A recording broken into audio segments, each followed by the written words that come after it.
ఎటో ఏఐ ఉంది కదా అని క్రియేటివిటీ పేరిట పిచ్చి వేషాలు పీక్స్కెళ్తే ఇక తోక కట్టవడం ఖాయం. ఎందుకంటే you are under surveillance. Social media ఖాతాలపై యాక్టివిటీస్ పై చట్టం నిఘా పెట్టింది. డీప్ ఫేక్ ఏఐ టెక్నాలజీతో ఎవరైనా ఎక్స్ట్రాల్ చేస్తే ఇక అత్తారింటికి పోయేది. త్రిశంకు స్వర్గం నిజమో కాదో గాని ఏఐ వంటి అడ్వాన్స్డ్ టెక్నాలజీ వచ్చాక క్రియేటివిటీ పిచ్చి పీక్స్ కి చేరింది. ఏది అసలు ఏది కల్పితమనే తేడా పసిగట్టలేనంతగా సోషల్ మీడియాలో ఏఐ డీప్ ఫేక్ వీడియోలు పోటెత్తాయి. పవన్ కళ్యాణ్ కుమారుడు అఖీరానందన్ కటౌట్ తో ఏకంగా ఏఐ లవ్ స్టోరీ సినిమా తీశారు. తన పేరు, ఫోటోలు, పర్సనల్ యాక్టివిటీస్ ను అనుమతి లేకుండా వాడుకున్నారని అఖీరానందన్ కోర్టును ఆశ్రయించారు. ఏఐ టెక్నాలజీతో వ్యక్తిగత హక్కులను ఉల్లంఘించడాన్ని ఉపేక్షించబోమన్న కోర్టు సోషల్ మీడియా అన్ని ప్లాట్ఫామ్స్ లో ఆ మూవీని తొలగించాలని ఆదేశించింది. అభిమానమో క్రేజ్ ను క్యాష్ చేసుకునే మనీ కుతంత్రమో గాని ఎందరో సెలబ్రిటీస్ డీప్ ఫేక్ వీడియోలను సోషల్ మీడియాలో ఎడాపెడా పోస్ట్ చేశారు. వాటిపై సదరు సెలబ్రిటీస్ కోర్టును ఆశ్రయించారు కూడా. ఏఐ ఎంత అద్భుతమైందైనా అది నైతికత లేని వ్యక్తి చేతిలో పడితే ఎంత డేంజరో అన్న చర్చ తెరపైకొచ్చింది. ఏఐతో ఎగిస్ట్రాల్ చేసేవారి తోకలు కత్తిరించేలా ఈ నెల 20 నుంచి కత్తిలాంటి చట్టం అమల్లోకి రాబోతోంది. ఏఐ జనరేటెడ్ కంటెంట్ కు కళ్లెం వేసేలా ఐటీ రూల్స్ కు కేంద్ర ప్రభుత్వం మరింత పదును పెట్టింది. ఏఐ జనరేటెడ్ కంటెంట్ కు తప్పనిసరిగా లేబుల్ వేయాలని సోషల్ మీడియా ప్లాట్ఫామ్లను ఆదేశించింది. అందరూ సులువుగా గుర్తించేలా ఆ లేబుల్ ఉండాలని సూచించింది. ఎట్టి పరిస్థితుల్లో ఆ లేబుల్ ను తొలగించరాదని స్పష్టం చేసింది.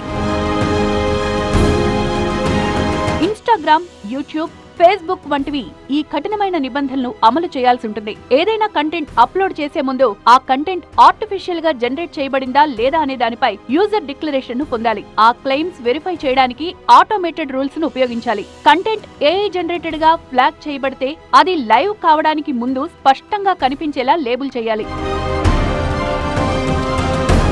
చట్టవిరుద్ధమైన, అసభ్య, మోసపూరిత ఏఐ కంటెంట్ ను నిరోధించడానికి టూల్స్ ను తీసుకురావాలని సోషల్ మీడియా ప్లాట్ఫామ్స్ ను ఆదేశించింది కేంద్రం.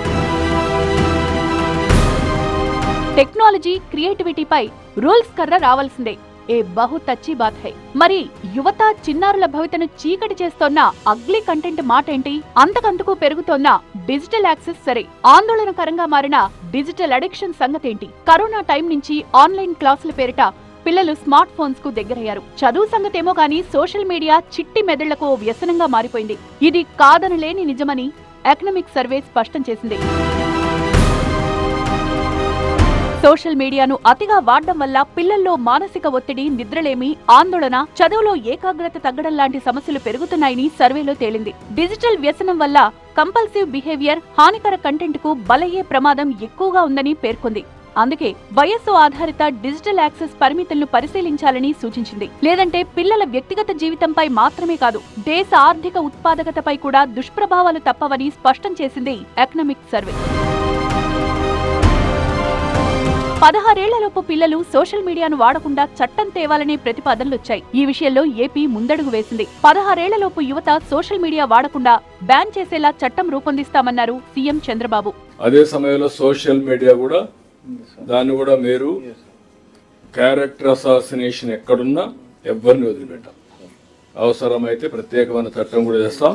అదే మరి 16 years కూడా వర్కౌట్ చేస్తున్నారు. అది కూడా ఒకసారి హోంవర్క్ చేసి అది కూడా తీసుకొస్తే పిల్లల సోషల్ మీడియా వినియోగంపై నియంత్రణ విధానాలు తీసుకురావాలని అశ్విని వైష్ణవ్ను కోరారు టీడీపీ ఎంపీ లావు కృష్ణదేవరాయలు. అండర్ 16 సోషల్ మీడియా బ్యాన్ పై ప్రైవేట్ బిల్లు కాపీని అందజేశారు. సోషల్ మీడియా, ఆన్లైన్ గేమింగ్ నుంచి పిల్లలను దూరంగా ఉంచేలా పేరెంట్స్ శ్రద్ధ వహించాలి. అలాగే ప్రభుత్వాలు చట్టం తీసుకురావాలని కోరారు సోను సూద్. ये बैन लगाना जरूरी है. बच्चों को मोबाइल नहीं, हमारी मौजूदगी चाहिए. डांट नहीं, हमारी बातचीत चाहिए. मिलकर वो कानून बनाए. క్రియేటివిటీ ముసుగులో మితిమీరి ఏఐతో ఎగస్ట్రాలేస్తే పట్టి జైల్లో పెట్టడం ఖాయం. అదే మాదిరి అండర్ 16 ఏజ్ గ్రూప్ వాళ్లు సోషల్ మీడియాను వాడకుండా నియంత్రించే కఠిన చట్టం తేవాలనే డిమాండ్ ఊపందుకుంది.